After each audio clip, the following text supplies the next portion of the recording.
OK.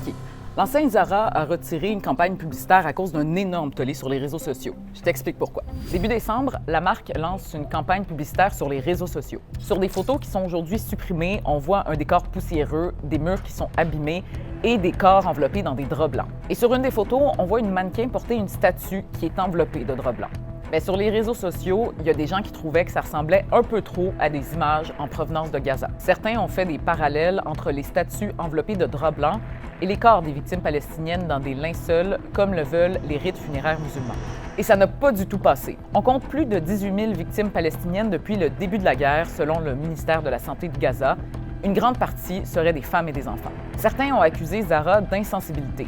Il y a eu de nombreux appels au boycottage et même des manifestations dans des magasins partout dans le monde. Le 12 décembre, Zara a réagi sur sa page Instagram. La compagnie espagnole a expliqué que sa campagne avait été conçue en juillet et photographiée en septembre, donc avant le début de la guerre Israël-Hamas, et qu'elle voulait utiliser des statues inachevées dans un studio de sculpteurs pour représenter des vêtements artisanaux dans un contexte artistique. Zara a dit regretter le malentendu et a retiré les images de ses plateformes. Ce n'est pas la première controverse de Zara en lien avec la situation entre les Israéliens et les Palestiniens. En novembre, Zara avait été accusée par des militants pro-israéliens de soutenir les Palestiniens avec cette photo qui affiche les couleurs du drapeau palestinien. En rappel, l'attaque du Hamas du 7 octobre a fait environ 1200 victimes du côté israélien, selon les autorités. Et en 2022, le géant du prêt-à-porter avait aussi fait face à des appels au boycottage. Un propriétaire de franchise de Zara en Israël avait organisé un événement de campagne pour un homme politique d'extrême droite.